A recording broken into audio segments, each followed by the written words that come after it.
Primera epístola del apóstol San Pedro, capítulo 1. La semana pasada estuvimos viendo algunos aspectos en este pasaje. Hoy vamos a darle continuidad a lo que estuvimos viendo hace 8 días. Les mencioné que el tema es la base para tu conducta cristiana. La base para tu conducta cristiana. Como cristianos, hermanos, nos debe de interesar meditar continuamente si estamos caminando en nuestra conducta, en nuestro proceder unos con otros, como cristianos.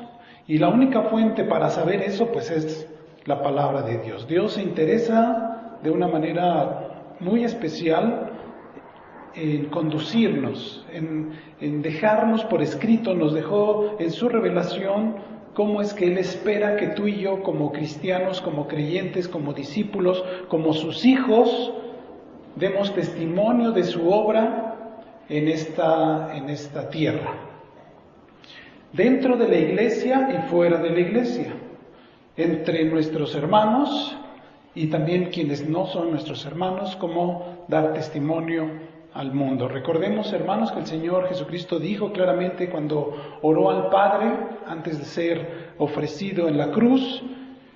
Él oraba diciendo: Padre, no te pido que los quites del mundo, sino que los guardes del mal.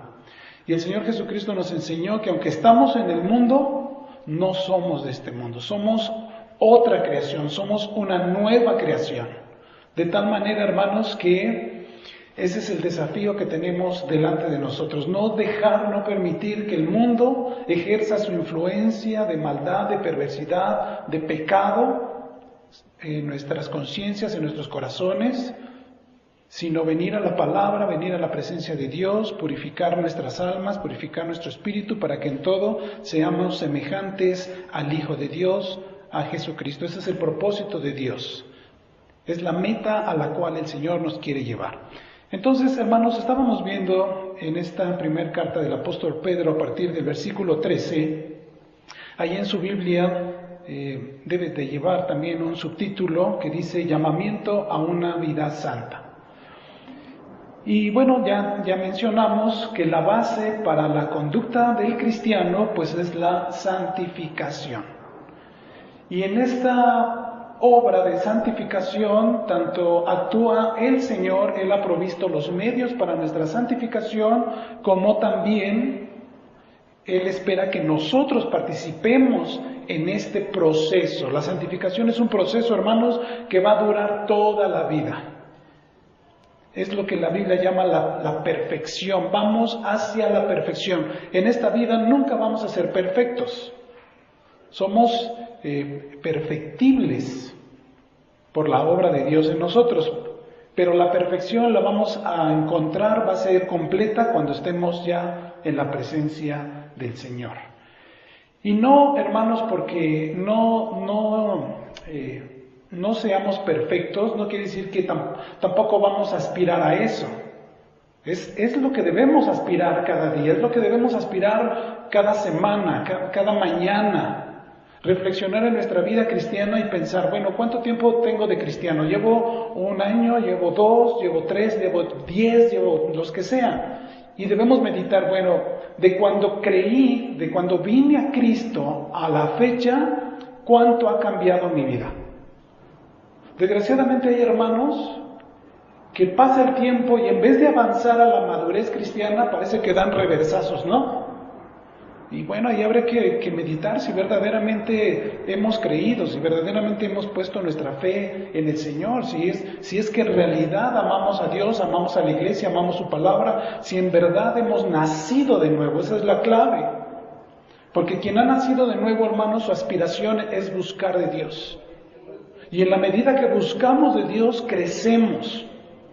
La madurez, hermanos, no se da por el tiempo. La madurez cristiana se da por nuestra devoción, nuestra dedicación, nuestra pasión, nuestro amor al Señor y el tiempo que dedicamos para tener comunión con Él y con su iglesia y ser mutuamente edificados. Entonces, el primer aspecto que mencionamos la semana pasada, en el versículo 13, dijimos: que era la disposición ante la salvación que nos ha sido concedida. Dice este versículo: por tanto, ceñid los lomos de vuestro entendimiento, sed sobrios y esperad por completo en la gracia que se os traerá cuando Jesucristo sea manifestado. Entonces mencionamos aquí que todo empieza, hermanos, en nuestra mente. ¿Sí? Ceñir, preparar, tener dispuestos nuestra mente para lo que el Señor tiene para nosotros. No, como cristianos no debemos hacer o entender, como comúnmente se dice, que la fe es ciega. Tú nada más cree y déjate llevar. No. La fe, hermanos, tiene un alto contenido de comprensión. De hecho, no podemos tener fe si no tenemos comprensión. Y la comprensión es una facultad mental. Tenemos que entender las cosas. Debemos entender qué es la Biblia, por qué Dios nos dejó la Biblia, por qué es la palabra de Dios, por qué está dividida en Antiguo y Nuevo Testamento. Debemos entender los contextos en los que cada hombre que Dios usó escribió, por qué escribió, cuándo escribió, con qué propósito escribió, qué nos deja a nosotros. Y todo esto, hermanos, tiene que ver con nuestra comprensión. El segundo punto que comenzamos a mencionar a partir del versículo 14 es la responsabilidad de nuestra nueva condición. Dijimos en el versículo 14, dice: como hijos obedientes, no os conforméis, no nos amoldemos a los deseos que antes teníamos estando en nuestra ignorancia. Entonces fíjense, hermanos, cómo habla de entendimiento y habla de ignorancia. Cuando usted le comparte el Evangelio a una persona, lo está sacando de la ignorancia. La gente cree que cree, y la gente cree que la forma en que cree es la correcta, de acuerdo al contexto en el que está. Si está dentro de la Iglesia Católica, piensa que esa es la mejor religión, que él está muy bien, que no necesita otra cosa. Cuando usted le explica el Evangelio, usted le está dando elementos a su entendimiento para que él comprenda que el lugar donde está no es el adecuado y que venga a la verdad. La palabra de Dios es la verdad. Que venga Cristo. Cristo es la luz. Entonces, el Señor nos dice que antes estábamos en ignorancia, pero ahora, hermanos, que conocemos, ¿cuál es la consecuencia de conocer? Obedecer. No es solamente acumular información. La evidencia de que tú y yo estamos creciendo en conocimiento, en entendimiento, en comprensión de las verdades de Dios es por nuestro nivel de obediencia. De nada nos sirve comprender si no aplicamos lo que estamos comprendiendo. De nada nos sirve saber que Jesucristo es Señor, que Jesucristo murió por nuestros pecados, que Él debe recibir el honor y la gloria, si no nos sometemos a esas verdades y buscamos del Señor y tenemos vidas completamente rendidas y agradecidas a Él.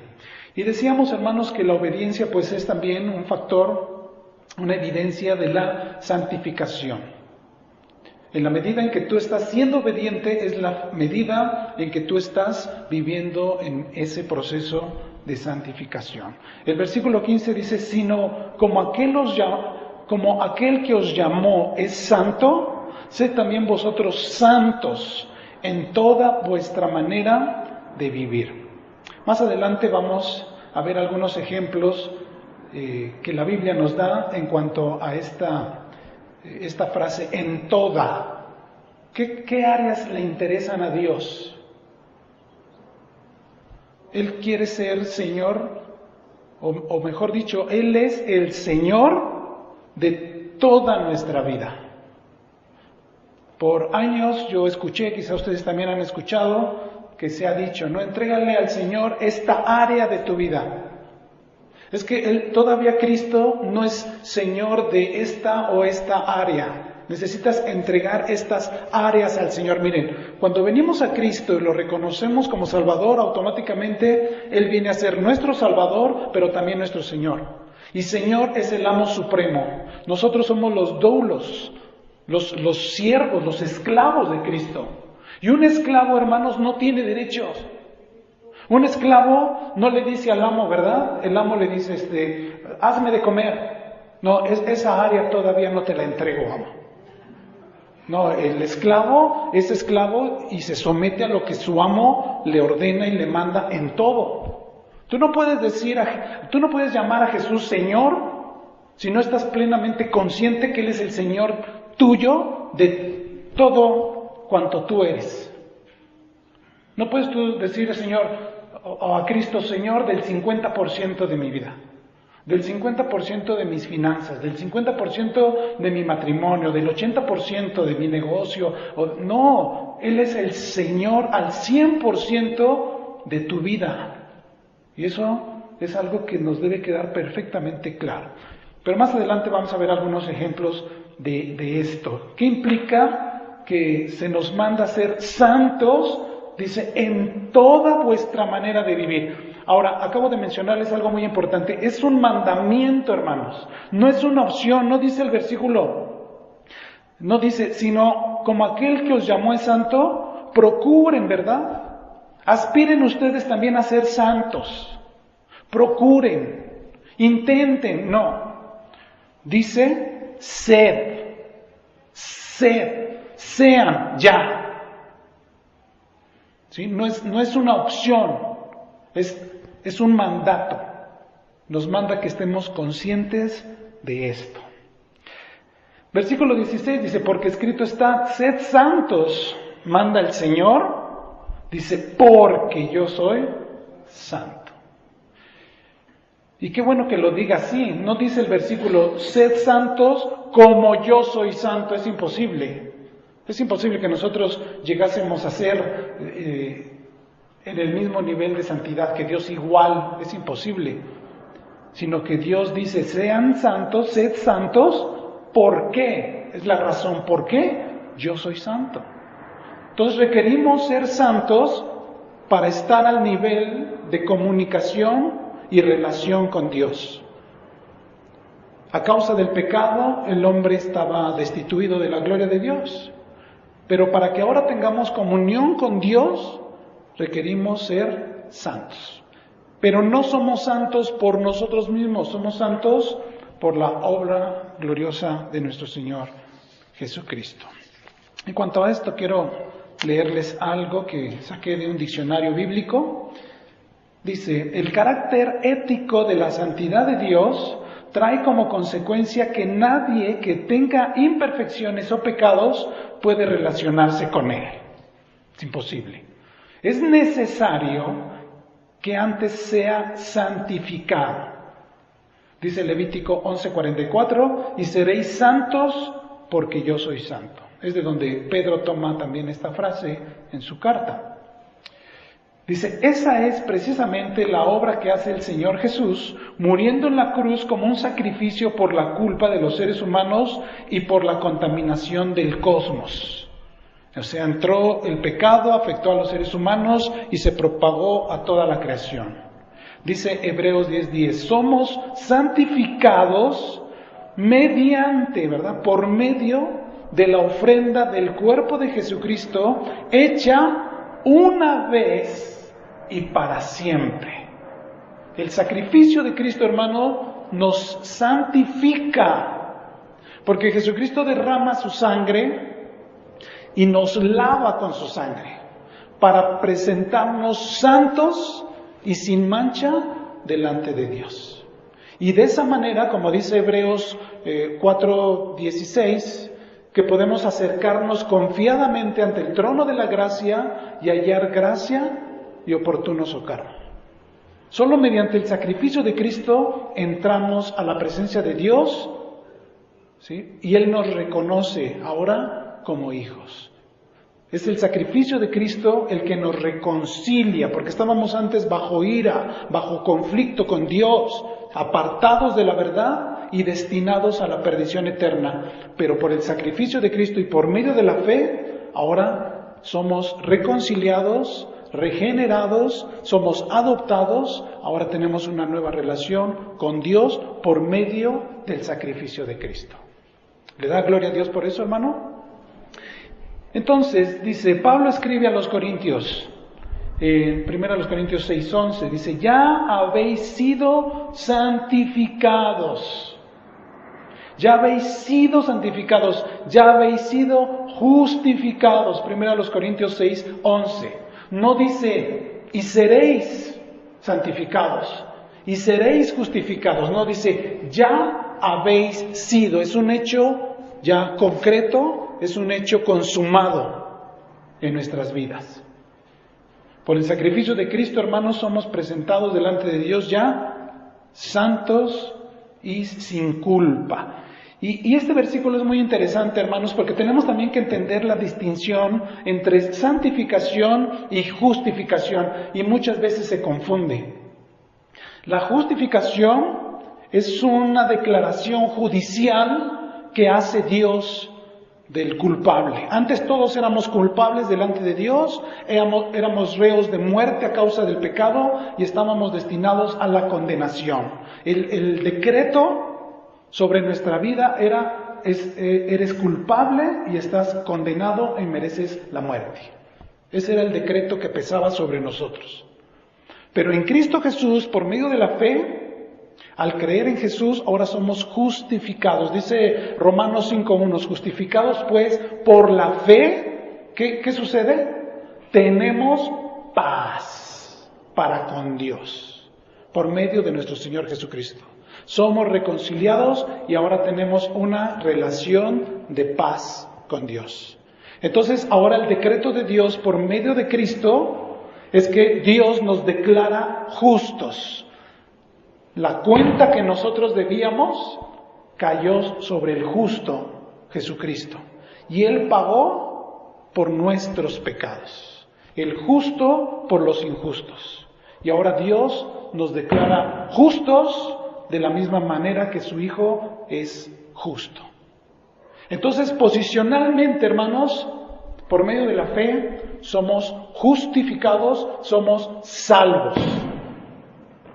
Y también, aunado a eso, somos ya santificados, somos cubiertos por Cristo para ser presentados delante de Dios y ser aceptados por Dios. Pero también la santificación implica un proceso continuo en nuestras vidas, donde nosotros tenemos que participar. Quiero leerles algunos aspectos, diferencias entre justificación y santificación. Se los voy a leer brevemente. Número 1 dice, posición o condición. La justificación tiene que ver con la posición legal del creyente, mientras que la santificación está relacionada con su condición interna.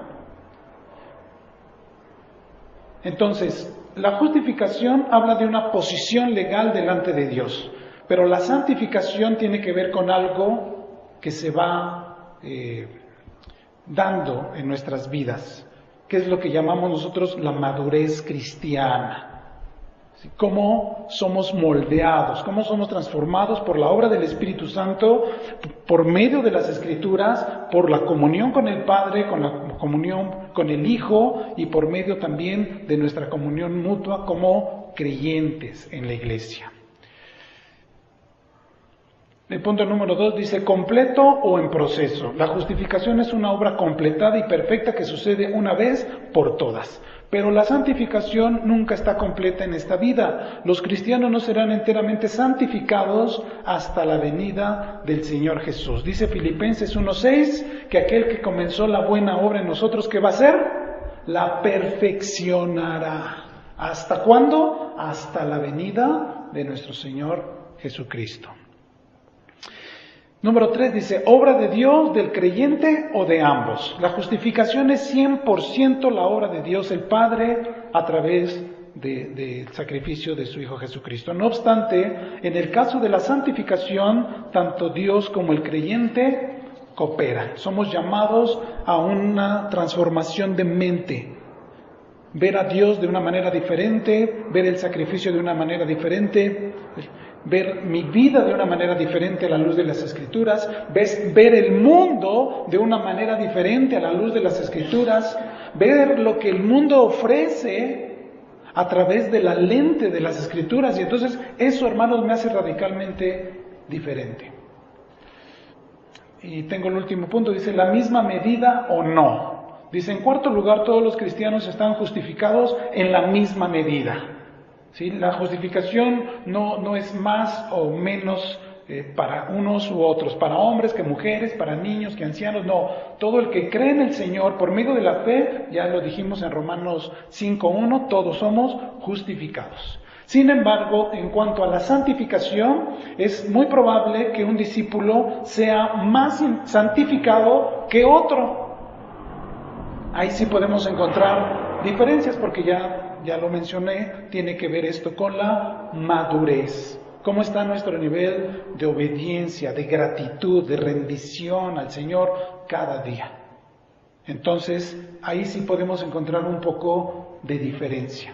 Pero el llamado es a que todos crezcamos, que todos aspiremos la madurez y que nos estimulemos mutuamente a las buenas obras, para que todos lleguemos, dice en Efesios capítulo 4, ¿se acuerdan?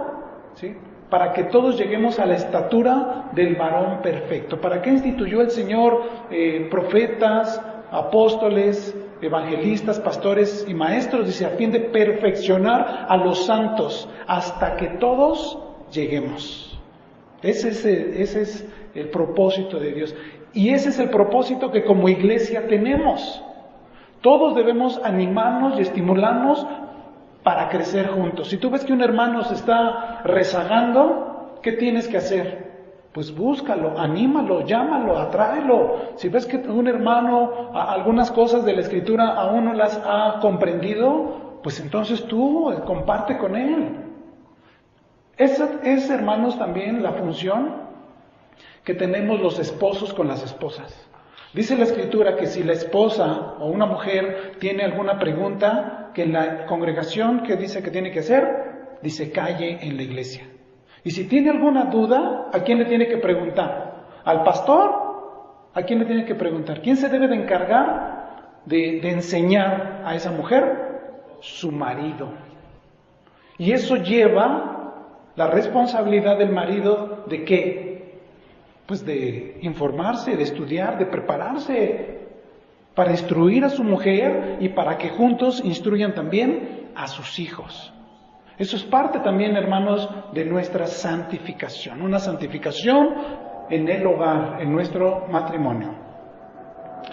La clave, hermanos, pastoral para el creyente es basar la seguridad de su salvación en la declaración justificadora de Dios y no en su santificación.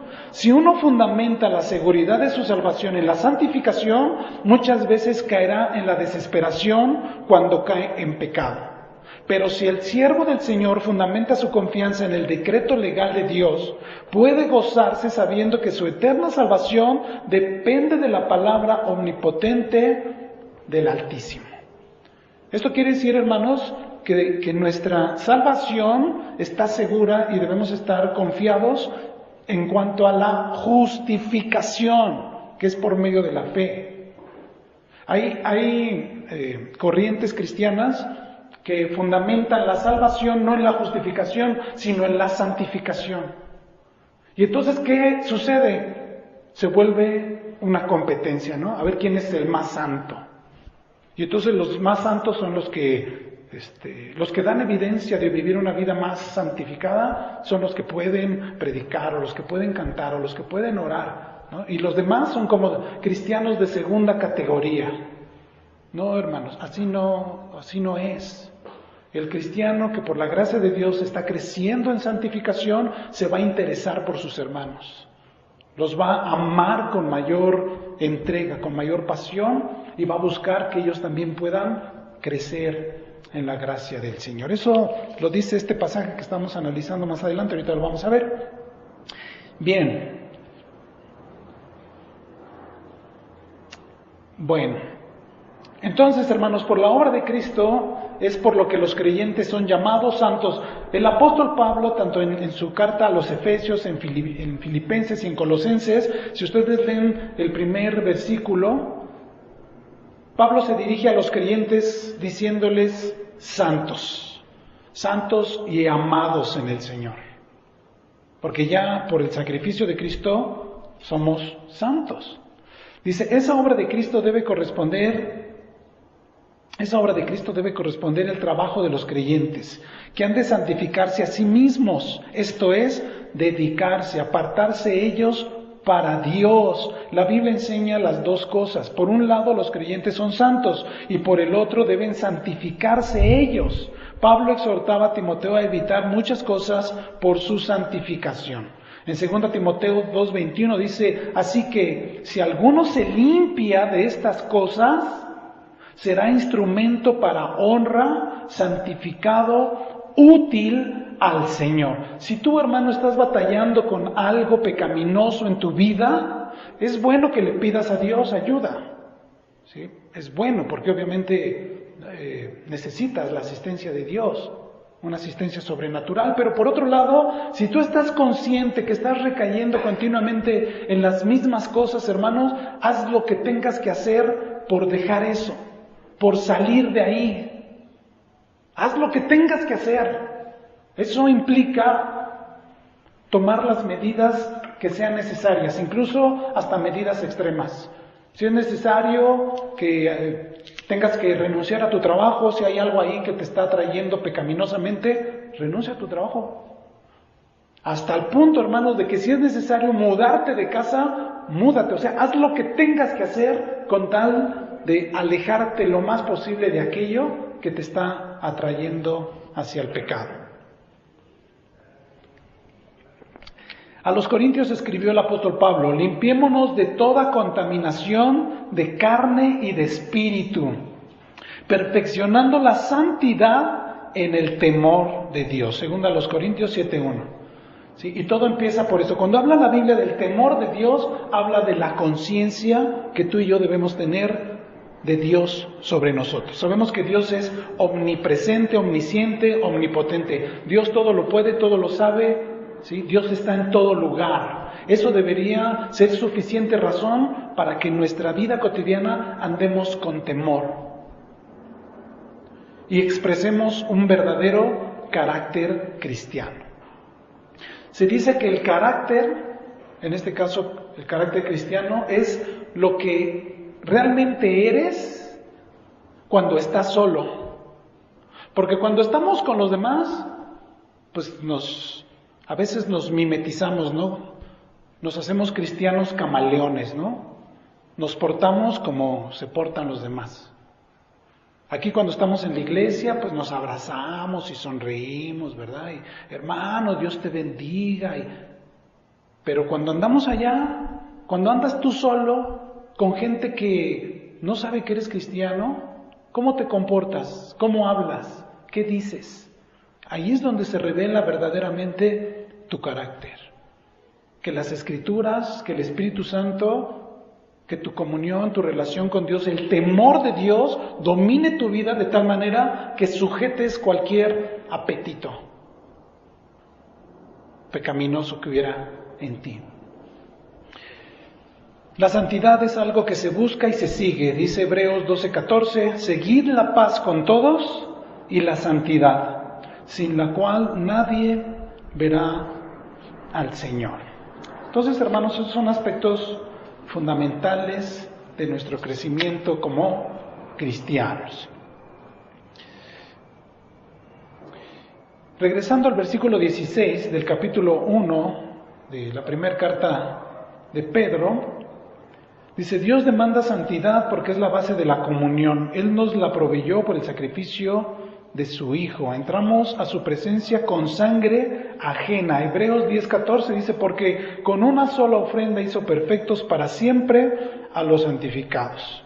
Hebreos 10:10 dice, y en esa voluntad somos santificados mediante la ofrenda del cuerpo de Jesucristo hecha una vez y para siempre. O sea, esto quiere decir que cuando tú has venido a Cristo, ya dijimos, has sido justificado, pero el proceso de santificación apenas comienza. Y tienes toda la vida que Dios te concede en este mundo para crecer en fe, para crecer en gracia, para crecer en santidad. Dice el versículo 17, y si invocáis por Padre, ¿verdad? Si tú te consideras hijo de Dios por la fe y por la gracia del Señor, y si invocas, ¿verdad?, a Dios por Padre. Dice, aquel que sin acepción de personas juzga según la obra de cada uno, conducíos con temor todo el tiempo de vuestra peregrinación. Algunos usan este versículo para justificar el que alguien puede caer de la gracia y puede perderse habiendo creído en el Señor. Pero de acuerdo a lo que estamos explicando, aquí lo que nos está llamando es una alerta a nuestras conciencias. Si tú ya tienes conciencia de que has sido justificado, has sido salvado, ahora es tu responsabilidad mantenerte en este camino de santificación, ¿sí? Considera que Dios es un Dios justo. Y habla aquí de padres, invocas, ¿verdad?, por Padre. Ahora, ¿qué nos enseña la Biblia? Cuando un hijo de Dios se conduce incorrectamente, ¿qué hace Dios? ¿Lo consiente? ¿Lo apapacha? ¿Lo tolera? ¿Qué dice Hebreos capítulo 12? Que Dios nos va a disciplinar. Si Dios te reconoce como hijo, espérate la disciplina de Dios. Porque dice la Escritura que debemos soportar la disciplina que como a hijos se nos da. Y que si alguno no es disciplinado por Dios es porque Dios no lo reconoce hijo, sino que es bastardo. Y si tú eres disciplinado de parte de Dios, dale gloria a Dios.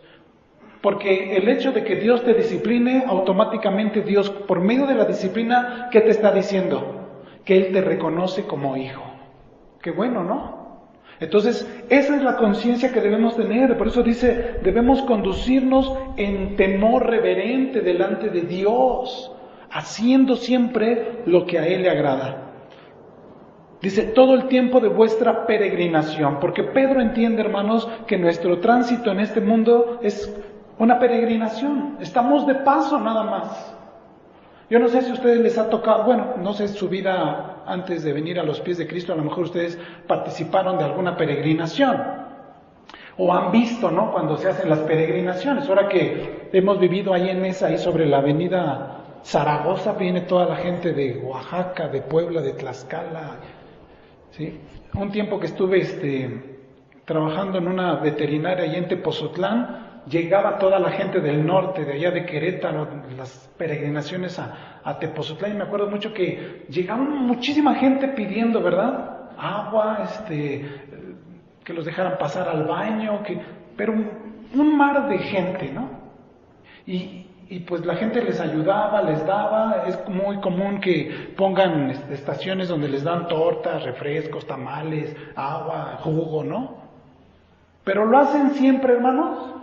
No, lo hacen durante el tiempo que dura, ¿qué? La peregrinación. O sea, una peregrinación es algo que se hace de paso. Si un peregrino es alguien que pasa por una comunidad y va así, nada más de paso, no se va a quedar ahí. Así somos, hermanos, en este mundo, somos peregrinos, vamos de paso. Nada de lo que podamos hoy disfrutar, podemos decir que es permanente o es nuestro. Dios nos lo concede para nuestra vida, una casa, un trabajo, un vehículo, ¿sí? Pero todo, hermanos, esto se va a acabar. Nosotros estamos de paso en este mundo y es mejor que lo entendamos porque a veces nos aferramos tanto a las cosas que nos olvida que Dios es el que nos provee de las cosas para que nosotros las disfrutemos, las usemos con sabiduría y que hagamos un buen uso de mayordomía en lo que Dios nos da. Entonces, hermanos, nosotros hemos nacido de nuevo para buenas obras. Dice Efesios 2:10, porque somos hechura suya, somos hechos de Dios, así como Dios tomó el barro, el polvo de la tierra y le dio forma a Adán y sopló en él aliento de vida. Ahora Dios nos ha tomado en Cristo Jesús y nos ha dado una nueva forma, una nueva naturaleza y ha soplado su espíritu de vida cuando estábamos muertos. Dice Efesios capítulo 2 que cuando estábamos muertos fue Él quien nos dio vida y ahora nos moldea para su gloria. Dice, porque somos hechura suya, creados en Cristo Jesús para buenas obras, las cuales Dios preparó de antemano para que anduviésemos en ellas. Estas buenas obras, Señor, estas buenas obras son la evidencia, hermanos, de esa santificación, de que somos aparte del mundo. O sea, ni siquiera somos diferentes al mundo, somos punto y aparte del mundo. Existe el mundo y sus corrientes, sus tendencias, sus pensamientos y los cristianos. De tal manera, hermanos, que como cristianos no podemos nosotros aspirar a lo que el mundo ofrece. Si cuando tú, antes de conocer a Cristo y andabas en tu ignorancia, como ya lo leímos aquí, de las verdades de Dios, lo que hayas sido y lo que hayas hecho, eso ya quedó. Cuando te arrepentiste de eso y le pediste perdón a Dios y creíste en Jesucristo, todo eso ya quedó atrás.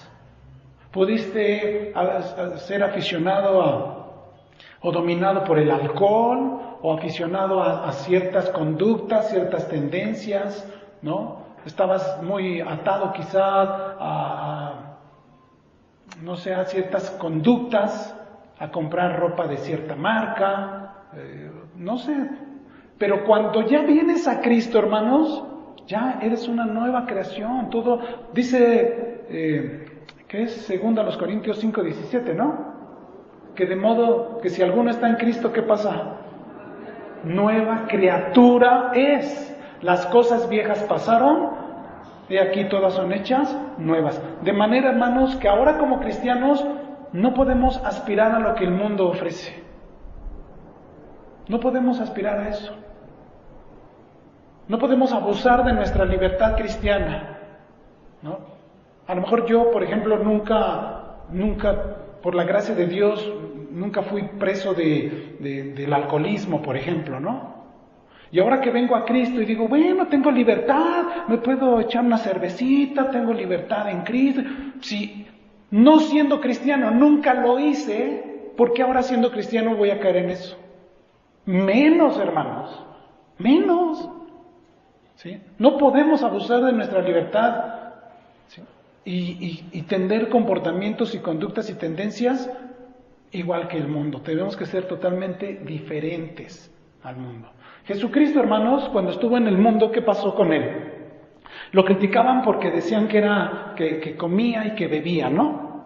¿Y con quién se sentaba a comer y a beber? Con los publicanos, con las prostitutas, con los pecadores, ¿verdad? Y porque Jesús se sentaba con ellos, Él practicaba o hacía uso de las prácticas de ellos. Jesucristo siempre fue justo y santo, puro. Andaba con ellos y les iluminaba, les irradiaba su luz, su santidad. Por eso algunos se incomodaban, por eso los fariseos lo perseguían, porque se incomodaban, porque veían que Jesús era totalmente diferente. Y lo criticaban y decían, ¿por qué su maestro, decían a sus discípulos, come y bebe con los pecadores? Jesucristo decía, es que el médico no va con los sanos, el médico ¿con quién va? Con los enfermos, porque son los que necesitan médico. Y Jesús, hermanos, nunca se contaminó de su entorno, jamás. Hasta el momento que estuvo en la cruz se contaminó porque cargó con nuestros pecados, con pecados ajenos. Jesús murió por la culpa ajena de nosotros. Y ahora nosotros entramos a la presencia de Dios con la justicia ajena de Cristo que nos fue imputada, ¿no? Fíjense qué maravilloso. Pero bueno, el punto, hermanos, es que debemos tener mucho cuidado con nuestra conducta, nuestra vida como cristianos. Hemos sido llamados para marcar una diferencia radical en este mundo. ¿Qué tan radical es tu conducta en tu trabajo, en tu escuela, con tus vecinos? Tenemos que marcar una pauta de distinción. Porque si hacemos lo mismo y nos comportamos igual, con justa razón la gente va a decir, ahí está, ¿cuál es la diferencia? Si eres exactamente igual que cuando te conocí antes de ser cristiano, eres igual. Entonces, ¿dónde está la diferencia? No, hermanos, tenemos que marcar una pauta, debemos esforzarnos por eso. Debe ser un propósito, nuestra meta, y no dejarnos seducir por las corrientes del mundo, por las tendencias del mundo, por las modas del mundo. ¿Sí? Eso queda en el mundo. Debemos buscar ser cada vez más y más semejantes a Cristo. Quiero que me acompañen a leer algunos versículos, ahí mismo en Pedro, 1 de Pedro 2:12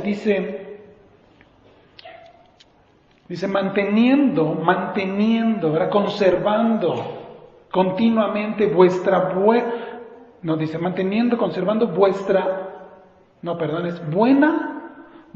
manera de vivir entre los gentiles, para que en lo que murmuran de vosotros como de malhechores, glorifiquen a Dios en el día de la visitación al considerar vuestras buenas obras. Distinción. Santificación, hermanos, es distinción. Una conducta irreprensible. ¿Qué significa conducta irreprensible? Que nadie tenga nada en lo más mínimo que reprocharnos o decir algo en contra de nosotros. Luego dice, ahí mismo en 1 de Pedro 3:16, teniendo vuestra conciencia, teniendo buena, otra vez buena, esta palabra es muy importante, teniendo buena conciencia, para que en lo que murmuran de vosotros como de malhechores, sean avergonzados los que calumnian vuestra buena conducta en Cristo. Buena conducta en Cristo. Como maridos, como esposos, como padres, tenemos una gran responsabilidad. Debemos ser ejemplo a nuestras esposas y debemos ser ejemplo a nuestros hijos. Si como maridos, como esposos, como padres cristianos, ¿sí?, abusamos de nuestra libertad en Cristo y decimos, bueno, puedo hacer esto, puedo hacer lo otro, bueno, quizá puedas tener la libertad de hacerlo. Dice el apóstol Pablo, todo me es lícito, ¿no? Pero después dice, mas no todo edifica, ¿verdad? No todo es provechoso. Entonces ahí es el punto de tener discernimiento. Todo me es lícito, pero debo discernir qué tan provechoso es para mi vida, qué tanto me va a edificar y qué tanto va a ser de edificación a los demás. ¿Sí?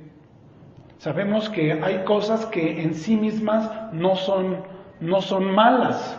El apóstol habla, por ejemplo, de comer carne sacrificada a los ídolos. Dice el apóstol, si tú das gracias a Dios, ¿verdad? Por medio de la oración todo es limpio.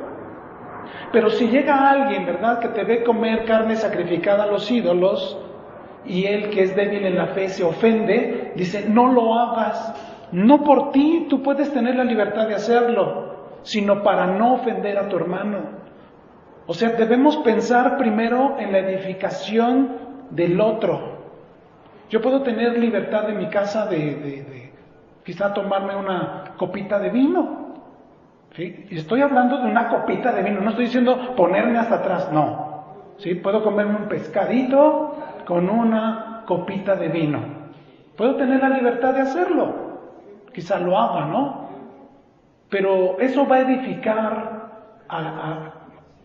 con quienes convivo, eso va a edificar a mi esposa. Bueno, si no le convido, a lo mejor no le edifica, ¿verdad? Pero eso puede ser, fíjense, a veces no pensamos en eso, puede ser una piedra de tropiezo, ¿para quién? Para nuestros hijos. Mi papá se echa su vino, ¿no? Y ellos, como son débiles en la fe, no han madurado, no tienen comprensión, pueden crecer con un concepto totalmente torcido y después ellos pueden hacer cosas que no son convenientes, ¿no? Pues si mi papá le entra, yo, ¿por qué no? Entonces debemos tener mucho cuidado, porque detrás de nosotros siempre hay alguien que nos viene siguiendo y nos está observando. Y no solamente por ellos, bueno, como padres debemos pensar en nuestros hijos, ¿no? Pero sobre todo, hermanos, siempre debemos pensar si lo que hago, lo que digo, lo que apruebo, da gloria a Dios. Es lo principal. ¿Esto da gloria a Dios? Porque a lo mejor, bueno, hablo de una copa de vino porque generalmente no, siempre hay esa tendencia, ¿no? Al alcohol, bueno. Pero lo mismo es, hermanos, si abuso de la coca. La coca no tiene alcohol. Pero si yo abuso de la Coca-Cola, no puedo tomar otra cosa que no sea coca y coca y coca. A la larga eso me va a dañar. También es perjudicial. Entonces, lo que la Biblia nos manda es que debemos ser moderados y sensatos. Y no dañarnos ni dañar a los demás, sino debemos hacer lo que contribuya a nuestra mutua edificación. Dice Santiago 3, versículo 13, 3:13 dice: ¿Quién es sabio y entendido entre vosotros? Muestre por la buena conducta sus obras en sabia mansedumbre. Fíjense cómo la Biblia nos habla de la conducta y dice: muestre la buena conducta sus obras, por la buena conducta sus obras en sabia mansedumbre. Este versículo es muy interesante porque la mansedumbre, ¿qué significa mansedumbre, hermanos? Mansedumbre significa tener control.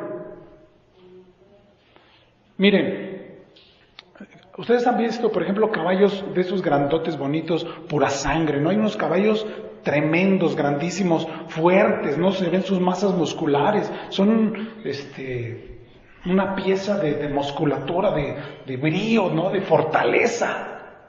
Pero ¿qué pasa? Cuando se sube el jinete, ¿qué sucede con el caballo? El caballo se somete a las órdenes del jinete, ¿no es cierto? Cuando el caballo no está domado, es un caballo bronco, ¿no? Se responde por su impulso natural. Pero lo que se busca es someter ese impulso y domar al caballo. Cuando el caballo se vuelve mansito y está dominado, yo les pregunto, hermanos, ¿pierde su brío? ¿Pierde su fuerza? ¿Se hace un caballo enclenque? No, sigue siendo un animal maravilloso, pero sin embargo aprende ¿qué? A someterse, a estar bajo control. La mansedumbre es eso, hermanos, mantener bajo control todo impulso humano, carnal, ¿sí? De nuestro corazón, de nuestro egoísmo, que no se somete a la voluntad y a los propósitos de Dios. Debemos aprender a ser mansos, sometidos para la gloria de Dios y sometidos por la palabra y la voluntad divina. Segunda de Pedro 3, Segunda de Pedro, por favor. Segunda de Pedro 3, del 11 al 14, dice: puesto que todas estas cosas, hablando de nuestro peregrinaje en este mundo, dice: puesto que todas estas cosas, lo que existe, han de ser desechas, dice: ¿cómo no debéis vosotros andar? ¿Verdad? Este andar pues habla de nuestra conducta, de nuestro comportamiento.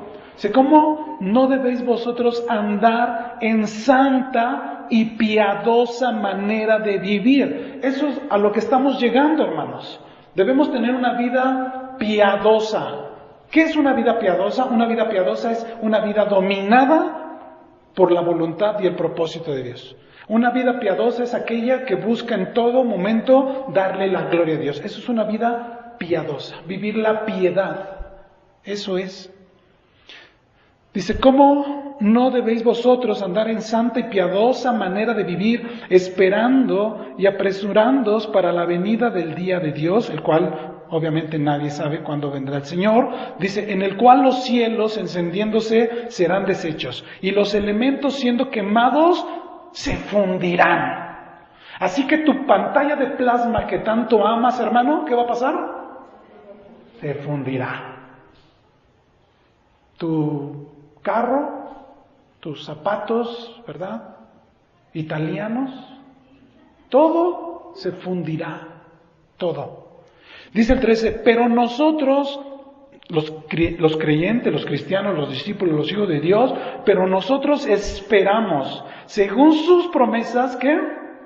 Cielos nuevos y tierra nueva en los cuales mora la justicia. Por lo cual, oh amados, estando en espera de estas cosas, procurad con diligencia ser hallados por Él, ¿cómo? Sin mancha e irreprensibles en paz. Ese debe ser nuestra prioridad, ese debe ser nuestro objetivo de vida, ser hallados por Dios irreprensibles, sin mancha, andando en paz en todo tiempo. Ese debe ser nuestro principal propósito. Entonces, siguiendo en Primera de Juan, y ya perfilándonos para el final, capítulo 1, en el versículo 18, dice: ¿por qué debemos andar como peregrinos en este mundo, verdad? Teniendo temor de Dios cuando invocamos a Dios como Padre, dice el versículo 18, sabiendo, otra vez hace alusión al entendimiento, sabiendo ¿qué es lo que debemos saber? Que fuiste rescatados de vuestra vana manera de vivir. Fuimos rescatados. ¿Cuándo se rescata a alguien, hermanos? Cuando está en riesgo, ¿no es cierto? O está en riesgo de perder la vida, o está en riesgo de sufrir daños graves. Esta semana escuchamos en las noticias de los niños estos que se perdieron en una cueva. ¿Sí escucharon? Con su entrenador, no sé muy bien cómo estuvo ese asunto, pero el caso es que se metieron en la cueva bien profundo y fue un esfuerzo fenomenal para rescatarlo, y gracias a Dios sobrevivieron, ¿verdad? Porque estaban en riesgo ¿de qué? De morir. Y se hizo un esfuerzo grandísimo. ¿Para qué? Para rescatarlos. ¿Ustedes creen que esos niños valorarán el esfuerzo que hicieron los militares para salvarlos? ¿Ustedes creen que esos niños, después de esta experiencia, cómo creen ustedes que verán la vida? Pues tendrán que ver la vida diferente, porque estuvieron así de morir. Hermanos, así estábamos ustedes y yo, en riesgo inminente de irnos a la perdición. Y sin embargo, Cristo vino, dio su vida y por su gracia nos rescató, nos sacó de ese peligro. ¿De qué nos rescató? Dice aquí, de nuestra vana, hueca, vacía manera de vivir, que solo nos conducía ¿a dónde? A la perdición. Ahora yo les pregunto, cuando alguien es rescatado, ¿verdad? ¿Vuelve a regresar a ese mismo lugar? Pues no debería, ¿verdad? Yo recuerdo que también vi una noticia de un niño que sacaron, que cayó por error en una jaula de un gorila. Y el gorila lo jalaba y lo rescataron. Estaba en riesgo de que el gorila lo despedazara y lo matara, ¿no? Imagínense, sacan al niño, ya le toman la foto, ya se salvó. Y dice el niño, ¡ay, era bien padre estar ahí abajo! Y se vuelve a aventar. No, pues nadie hace eso, ¿no? Si estás consciente del riesgo en el que estabas, cuando te rescatan, pues estás agradecido. Dices, por poquito, ¿verdad? Faltó poquito, pero me rescataron. Hermanos, el Señor nos rescató para no volver otra vez a estar en riesgo de muerte, sino para vivir la vida que Dios nos ha concedido, dándole la gloria, el honor y la alabanza y todo el reconocimiento que Él merece. Porque otra cosa, se rescata a alguien cuando está en riesgo de morir, pero sobre todo porque esa persona que está en ese riesgo, él no puede hacer nada por sí mismo para salvarse. Esos niños que sacaron de la cueva, si ellos se hubieran podido salvar, pues simplemente hubieran salido y ya, ¿no? No, tuvieron que entrar por ellos porque estaban en riesgo de morir y ellos mismos no podían hacer nada para volver a salir.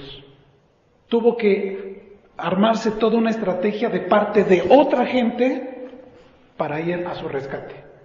Lo mismo sucedió con nosotros. Estábamos en riesgo de muerte inminente a causa del pecado. Dios estableció una estrategia, envió a su Hijo Jesucristo y por el sacrificio de Cristo nos rescató, porque nosotros no podíamos hacer nada para salir de ese riesgo. Y dice que nos rescató de nuestra vana manera de vivir, la cual, dice, recibimos de nuestros padres.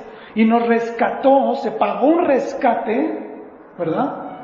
No con cosas corruptibles como oro o plata de esta creación. Dice el versículo 19, sino con la sangre preciosa de Cristo, como de un cordero sin mancha y sin contaminación. Algo similar a lo que está narrando aquí es cuando se paga el rescate de una persona que ha sido secuestrada. Nosotros estábamos secuestrados por el pecado. Y la amenaza del pecado es que nos iban a matar. Pero Dios pagó el rescate para nuestra liberación. Y el precio del rescate no fueron cosas corruptibles, fue la sangre de Cristo, hermano.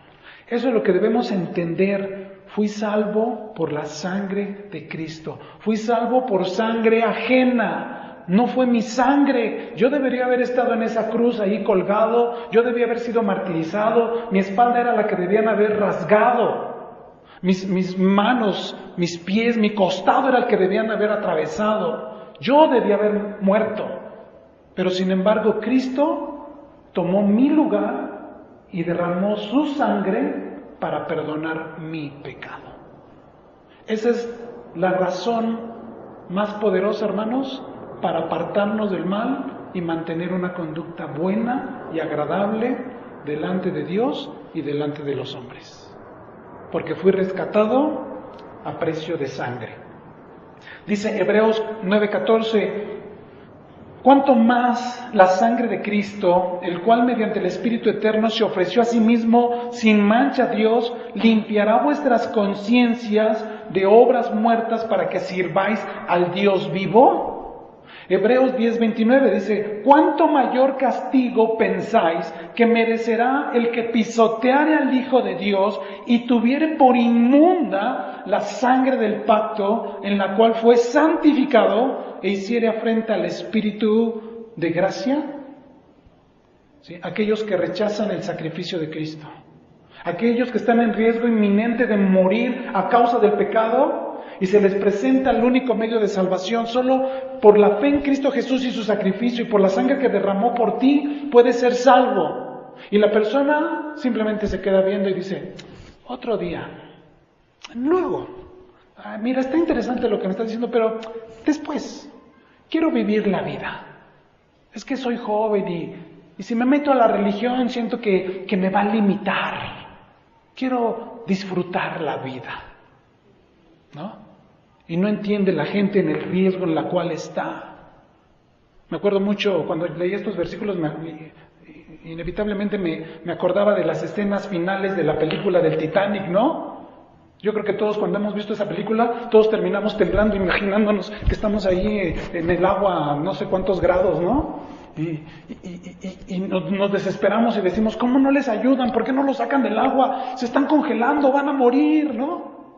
Pero nadie les ayuda y todos se mueren congelados. Y los poquitos que tuvieron oportunidad de subir a las balsas, pues fueron los que se salvaron, ¿no? Y así pasa. Aquellos que rechazan el medio de salvación, dice, ¿cuánto mayor castigo pensáis que merecerá el que pisoteara al Hijo de Dios y tuviere por inmunda la sangre del pacto?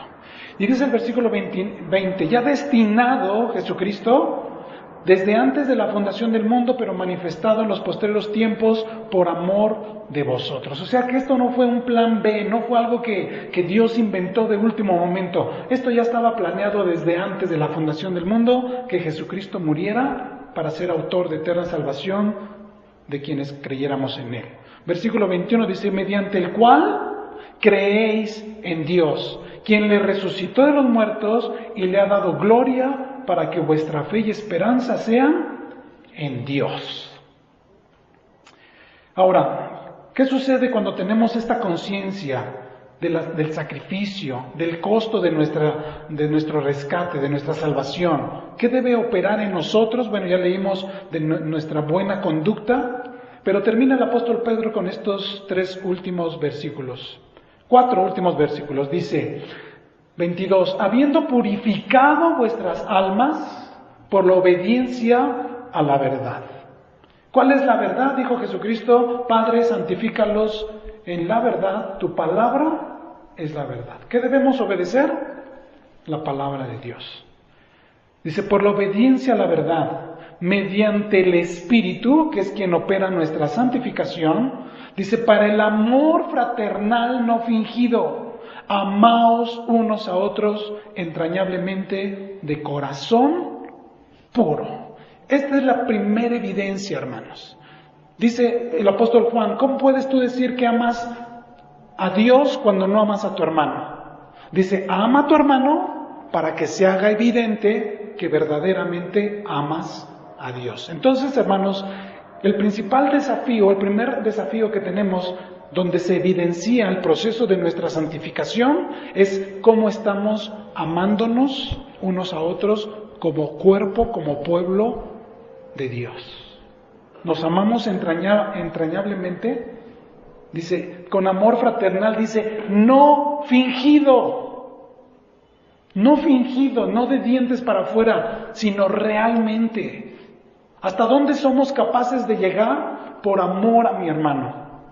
Porque dice Santiago y también el apóstol Juan lo dice, si ves a tu hermano que tiene necesidad de las cosas necesarias para el cuerpo y no le das lo necesario para el cuerpo, ¿verdad? Nada más le dices, hermano, Dios te bendiga, la gracia de Dios sea contigo, adiós, voy a orar por tu necesidad, pero no le ayudas, dice entonces, ¿cómo mora el amor de Dios en ti? El amor, hermano, no es algo que se dice, el amor es algo que se muestra.